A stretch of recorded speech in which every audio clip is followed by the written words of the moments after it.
हरिओम, ओम आनंद ma'am, Om Shanti ma'am, ओम ज्ञान ma'am. आप सभी दर्शकों का हमारे चैनल पर स्वागत है। आज हम लोग बीएड फर्स्ट सेमेस्टर के अंतर्गत स्व से सामाजिक विकास किस रूप में होता है उसको हम देखते हैं, यानी स्व समाज के लिए कैसे हो जाता है। इस विषय को हम लोग इस वीडियो के अंतर्गत अध्ययन करने का, जानने का प्रयास करेंगे।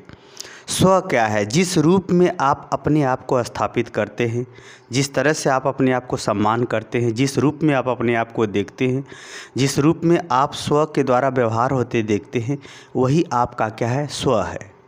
तो जब इसीलिए कहा जाता है आत्मसम्मान हर व्यक्ति को करना चाहिए। जब तक आप स्वयं का सम्मान नहीं करेंगे तब तक दूसरे से भी आपको सम्मान नहीं मिलेगा।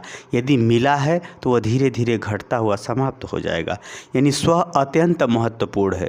जिस रूप में आप अपने आप के द्वारा आप अपने लिए अंतःक्रिया करते हैं और दूसरे से वैसी अंतःक्रिया की अपेक्षा रखते हैं, और साथ में स्वयं आप अपने लिए क्या सृजनशीलता करते हैं, यह जो है आपके स्व का निर्माण करता है। जेई मीड ने इसको व्यवस्थित रूप से समझाया, बताया है, जो पिछले वीडियो में बताया जा चुका है। प्लीज़ प्ले लिस्ट में जाइए, वहाँ से स्व का डिटेल में अर्थ और उसके पहलू को समझ के आइए। आज हम इस वीडियो के अंतर्गत स्व के माध्यम से किस प्रकार से व्यक्ति का सामाजिक विकास व्यापक होता जाता है, जो सामाजिक व्यवस्था, सामाजिक परिवर्तन, समाज में क्रांति ला करके एक नई व्यवस्था को जन्म देता है, इन सब पहलुओं पर हम चर्चा करेंगे। तो आइए थोड़ा सा इसको देखते हैं। तो स्व की हमने बात बताई थी कि जो विभिन्न पहलुओं से संबंधित है।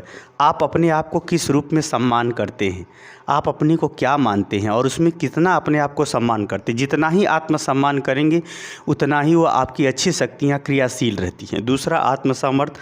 आप अपने अंदर सभी प्रकार की शक्ति और सामर्थ्य उत्पन्न कर सकते हैं, बस प्रबल इच्छा और प्रयास और अंतर मन से निरंतर चिंतन करते हुए आगे बढ़ना होता है। अगला, आत्म प्रस्तुति। आप व्यवहार में या किसी क्रियाकलाप में आप किस रूप में आप अपने को दिखाना चाहते हैं, ये आत्म प्रस्तुति है। निरीक्षण। आप अपने आप को जितना ही देखेंगे, बाहर की बुराई देखेंगे तो अपने अंदर आप सुधार नहीं कर सकते। हाँ, लेकिन आप अपने आप की बुराई देखेंगे तो उसमें ज़रूर सुधार कर सकते हैं, क्योंकि जो हमारी ऊर्जा है, जो मानसिक ऊर्जा है, जब आप अपने आप को देखेंगे तो कमियों को धीरे धीरे दूर कर देती है। आत्मचेतना। आप कितना अपने आप से सतर्क हैं, जितना ही आप सतर्क हैं उतना ही जो है आपकी अच्छी शक्तियाँ सक्रिय होती हैं। अच्छी शक्तियों पर ग्रहण कर सकते हैं, चाहे वो मानसिक हो, चाहे सामाजिक हो, चाहे कोई भी हो, तो उसमें आप सक्रिय रहते हुए अपनी शक्ति सामर्थ्य को बढ़ा सकते हैं। तो ये सब गतिविधियाँ जितनी हैं जो स्व के लिए हैं, यह स्व के फल स्वरूप आपको विभिन्न प्रकार के अच्छाई पर दृढ़ता, विचारों में दृढ़ता, तर्क में दृढ़ता, उसी तरह से विचार, नाना प्रकार के विचार, आध्यात्मिक विचार, सामाजिक विचार, तात्कालिक विचार, व्यक्तिगत विचार, वस्तुगत विचार, विषयगत विचार, ये सब बनते हैं। इसी तरह से योग्यता, वह योग्यता शारीरिक, मानसिक, आप जिस रूप में, जैसे आप अपने आप को पहलवान बनाना चाहते हैं तो वैसी मानसिकता बनेगी, तो वह जो है एक प्रकार से जो योग्यता है आप अपने आप को स्थापित कर सकेंगे।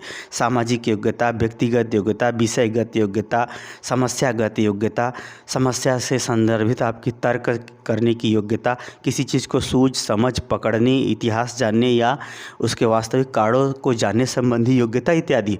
उसी तरह से साहस। जितना ही आपके स्व का विकास होगा उतना ही आप साहसी भी होंगे।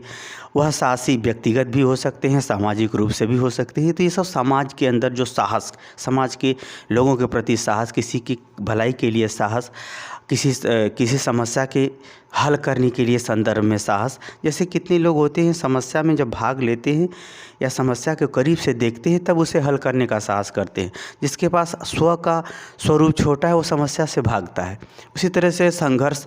सामाजिक अगर कोई परिवर्तन है, आवश्यकता है, या समाज में या अपने जीवन में कोई संघर्ष सफलता के लिए होता है, जैसे अगर आप अपने आप को मान लें कि हमसे परीक्षा नहीं निकलेगा, आपका संघर्ष समाप्त, आप स्व गायब, मतलब आपका वो क्षेत्र समाप्त।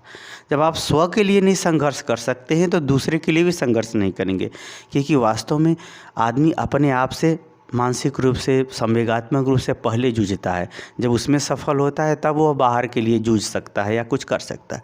तो वह संघर्ष का सीमा, संघर्ष का स्वरूप, संघर्ष के प्रति दृढ़ता, संघर्ष की औचित्य इत्यादि बातों को भी वो अपने आप प्रदर्शित करता है या व्यवहार करता है। दृष्टिकोण। अपनी विचारधारा, सामाजिक रूप से दृष्टिकोण, विचारधारा, अपना सोच, अपना जो है एक प्रकार से मानसिक नेचर को विशेष रूप में प्रदर्शित करने लगता है दृष्टिकोण। उसी तरह से तर्क मतलब आधारभूत तथ्यों को जोड़ते हुए अपनी बात कहना। जितना ही आप आधारभूत तथ्यों को जोड़ते हुए अपनी बात कहेंगे उतने ही लोग मानते जाएंगे।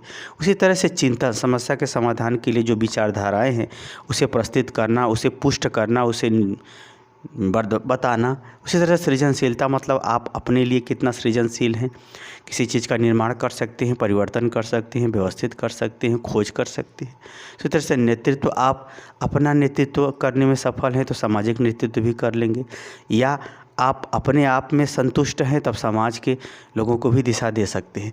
तो इन सब जो इत्यादि जो स्व के परिणाम स्वरूप इत्यादि अनेक जो योग्यता क्षमता होती है, वही योग्यता क्षमता उसे व्यक्तिगत रूप से और सामाजिक रूप से दोनों प्रभावित करती है। तो व्यक्तिगत रूप से कैसे प्रभावित करती है तो समझाया जा चुका है। अब इसको हम देखेंगे कि यह स्व समाज के लिए कैसे काम करता है, यानी स्व का आप सामाजिक विचारधारा कैसे बनती है, सामाजिक दृष्टिकोण का विकास कैसे होता है, उसको हम लोग देखते हैं। जैसे आप अब समझते हुए देखें तो सामाजिक विचारधारा, जैसे आपकी अगर विचारधारा ऊंची है, नैतिकता युक्त है, धर्म युक्त है, धर्म का मतलब सही कर्तव्यों को बताने वाला ज्ञान, वो विचारधारा है। अगर आपके अंदर साहस है, दृढ़ता है कि ये सत्य है तो सत्य है। जैसे हरिश्चंद्र जी ने कहा कि सत्य ही सर्वोपरि है, तो उन्होंने सिद्ध करके दिखा भी दिया। अमीरी में के बाद गरीबी में भी उन्होंने दिखा दिया। कहने का मतलब आपकी विचारधारा और दृढ़ता जितना ही अधिक है उतना ही समाज के लोग प्रभावित होंगे। समाज के लोग क्या होंगे, धीरे धीरे प्रभावित होंगे। और इसमें जितनी ही दृढ़ता और विचारधारा जितनी ही उत्तम होगी, आप अपने आप को उस उत्तम स्व तक पहुंचा देंगे, उतना ही आप समाज आपकी विचारधारा से प्रभावित है। जैसे गांधी जी अहिंसा परमो धर्म, उनका वो इस पर दृढ़ता का विश्वास और उनकी जो विचारधारा थी, एक समय पूरे भारत की जो क्रांति है उसमें अहिंसात्मक विचारधारा का इतना अधिक प्रयास किया कि अंग्रेज भी सोचते थे कि हम कौन सा अस्त्र शस्त्र का प्रयोग करें, उनको हार मानना पड़ा। उसी तरह से योग्यता, अगर आपके अंदर योग्यता है कि नहीं ये चीज़ गलत है तो समाज में आप परिवर्तन ला सकते हैं, समाज में परिवर्तन ला सकते हैं, उसमें नए नियम जोड़ सकते हैं, पुराने नियम को समाप्त कर सकते हैं। सामाजिक परिवर्तन, समाज के क्रियाकलाप, हाव भाव, विचारधारा में आप परिवर्तन ला सकते हैं। उसी तरह से आपके पास अगर स्व का व्यवस्थित योग्यता क्षमता है तो जो समाज में रूढ़िवादिता है, जो किसी भी दृष्टिकोण से न वर्तमान में उचित है, न भविष्य में उचित है, ना ही व्यक्तित्व के विकास के लिए उचित है, न ही किसी व्यक्ति के लिए उचित है, तो आप उसे भी समाप्त कर सकते हैं। आप उसे भी समाप्त कर सकते हैं, कम कर सकते हैं, समाप्त कर सकते हैं। यानी आपका स्व का ही क्षमता ये रूढ़िवादिता को समाप्त करने के लिए पर्याप्त है। उसी तरह से आगे अगर हम देखें तो संघर्ष, जैसे अगर कोई समस्या है, सामाजिक समस्या है, कोई आदमी व्यक्तिगत रूप से सीमित हो जाता है और कोई आदमी जो है व्यापक रूप से उस पर सतत प्रयास करते हुए संघर्ष करता है। पहले व्यक्तिगत फिर सामूहिक जब रूप पकड़ लेता है तो वह क्या करता है, समाज में अमानवीय व्यवहार या सामाजिक व्यवस्था में क्या करता है, परिवर्तन ला देता है। जिसमें जैसे आंदोलन चलाए जाते हैं, कोई व्यक्तिगत आंदोलन हो, जैसे किसी क्षेत्र विशेष के आंदोलन होते हैं, किसी समूह विशेष के आंदोलन, जैसे शिक्षकों या विद्यार्थियों का आंदोलन रोजगार के लिए, या फिर शिक्षकों का आंदोलन अपनी आवश्यकता के लिए, या फिर ये कहिए कि अन्य क्षेत्रों में जो संस्थाएं हैं, कंपनियां हैं, उन सब के लिए आंदोलन। तो उसमें क्या होता है, व्यक्ति क्या करता है, संघर्ष करता है, प्रयास करता है सामूहिक रूप से। तो वह जितना अपने आप को उस पर संघर्ष स्वयं करता है, फिर धीरे धीरे उसका सपोर्ट मिलने के कारण से उसका क्या होता है, व्यवस्था परिवर्तित कर देता है, शासन व्यवस्था परिवर्तित हो जाती है, सामने वाला उसकी बात मानने के लिए विवश हो जाता है। तो यह जब तक आप स्वयं से जूझने के लिए नहीं तैयार होंगे तब तक सामाजिक रूप से भी जूझने के लिए तैयार नहीं होंगे। तो संघर्ष करने वाला बाहर ही बाहर नहीं रहता, वो अंदर भी रहता है उस आंदोलन के, और उस आंदोलन के बाहर भी रहता है, और विचारधाराओं से, व्यवहार से भी वो संघर्ष करता है। उसी तरह से बहुत सारे ऐसे दृष्टिकोण हैं जैसे सांस्कृतिक परिवर्तन ला देते हैं। जैसे वर्तमान में शिक्षा ने फैशन को बढ़ावा दिया, वर्तमान में शिक्षा ने पैसे को बढ़ावा दिया। तो ये जो दृष्टिकोण हैं, जो विचारधाराएं हैं, जो समय के परिवर्तन के साथ आवश्यकताएं हैं, वे क्या कि सांस्कृतिक परिवर्तन ला दी। वो परिवर्तन सही होगा कि गलत होगा इसकी गारंटी नहीं ली जा सकती है, क्योंकि स्व जब सामाजिक रूप पकड़ता है तो उसमें सामाजिक जनमत भी रहता है, और जैसा सामाजिक सहयोग भी रहता है, तब वो सामाजिक परिवर्तन स्व का रूप लेता है। जैसे आपकी विचारधारा गलत है, आप समाज के लिए भले ही प्रयास करो, जनमत नहीं होगा तो आपका सामाजिक विकास नहीं होगा। उस विचारधारा से लोग सहमत नहीं होंगे तो वह स्व सामाजिक विशेष रूप नहीं ले पाएगा। या ये कहें कि स्व आपका सक्रिय है और समाज उस पर जो है कम सहमति प्रदान कर रहा है, तो सामाजिक विकास कम ही हो पाएगा। जैसे आप जाति की राजनीति करेंगे तो आपका छोटा राजनीतिक क्षेत्र हुआ, आप देश की राजनीति करेंगे तो आपका राजनीतिक क्षेत्र व्यापक हो गया। तो कहने का मतलब आपका दृष्टिकोण कैसा है, आप किस ढंग से बात करते हैं, तर्क कैसा है आपका।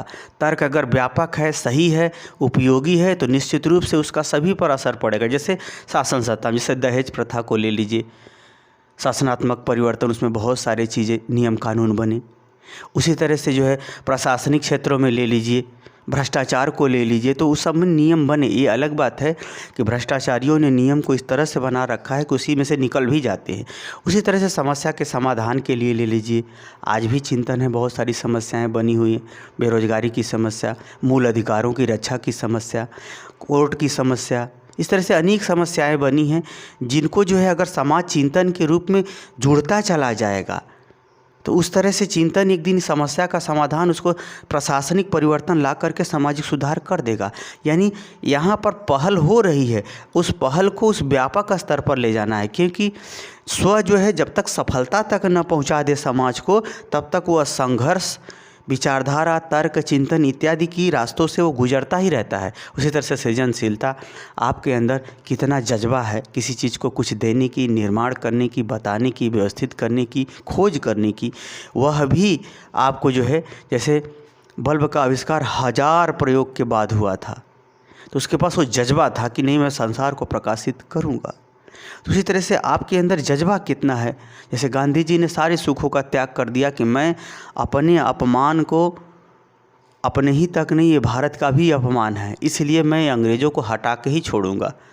तो यानी जितना ही आपके अंदर सृजनशीलता का ऊर्जा होगा, उतना ही आप त्याग करोगे, अच्छे कर्मों को दूसरे को समर्पित करोगे, उतना ही आपकी व्यापकता बनती जाएगी, उतना ही आपका सामाजिक विकास स्व के माध्यम से होता जाएगा। यही कारण है कि स्वतंत्रता संघर्ष समय समय पे आंदोलन चले जरूर, लेकिन गांधी जी सतत सृजनशील रहे, जनता के सुख दुख, बात विचार इत्यादि में भाग लेते रहे, उनको जोड़ते रहे। स्थिति ये रही कि भाषाई विभिन्नता के बावजूद भी भारत में भारत छोड़ो आंदोलन, नमक का तो आंदोलन नहीं, भारत छोड़ो आंदोलन पूरे भारत में नेतृत्व विहीन होते हुए भी बहुत व्यापक रूप से फैला था। अंग्रेज़ों की खटिया खड़ी हो गई थी। आगे है नेतृत्व। आपका नेतृत्व कैसा है, आपके नेतृत्व में सिद्धांत कैसा है, आपके नेतृत्व का दिशा कैसा है, आपके नेतृत्व की सीमा कैसी है, आपके नेतृत्व का आधार क्या है, आपके नेतृत्व का महत्व क्या है, आपके नेतृत्व का कितने लोग प्रभावित हैं। इन सब बातों से भी आप जिस रूप में अपने स्व के नेतृत्व को निर्मित करेंगे, उसी हिसाब से पूरा समाज क्या होता है, प्रभावित होता है। पूरा समाज क्या होता है, प्रभावित होता है। इस प्रकार से आपके नेतृत्व की क्षमता, सृजनशीलता, चिंतन, तर्क, दृष्टिकोण, संघर्ष इत्यादि अनेक गुणों जो स्व के द्वारा निर्मित किए हुए हैं, उसी के माध्यम से आपका सामाजिक विकास होता है। उसी तरह से समाज का व्यवहार, व्यवस्था, परिवर्तन, संस्कृति, धर्म इत्यादि सभी गतिविधियाँ प्रभावित होती हैं या आपका सामाजिक विकास का रूपरेखा तय कर लेता है। यदि सामाजिक समस्याओं पर आप हल करने में आप अपने आप को आत्मसम्मान करते हैं, तो एक समय वो सामाजिक परिवर्तन आपका सामाजिक इतिहास लिखवा देगा, जो उस समाज के साथ बना रहेगा या उस समाज आपको याद रखता रहेगा। तो इस प्रकार से व्यक्ति का स्व का पक्ष उसकी विभिन्न प्रकार की योग्यता क्षमता को जन्म देता है, और वह योग्यता क्षमता जब समाज के लोगों को जब धीरे धीरे प्रभावित करने लगती है, तो उसका सामाजिक स्वरूप बनता जाता है। और यह जितना ही स्व विशेष रूप लेगा, उतना ही समाज में उसका विशेष पहचान बनेगा। जितना ही स्व व्यापक होगा, उतना ही समाज में उसका व्यापक रूप से नाम होगा, क्योंकि समाज परिवर्तन के साथ, समय के परिवर्तन के साथ अपनी आवश्यकता, समस्या, शासन इत्यादि अनेक चीज़ों को बदलता हुआ आगे चलता है। तो इस प्रकार से आप समझ गए होंगे कि स्व से किस प्रकार सामाजिक परिवर्तन होता है। समझ गए हैं तो कमेंट बॉक्स में ज़रूर बताइए। साथ ही मेरे चैनल को लाइक शेयर सब्सक्राइब कीजिए। हरिओम।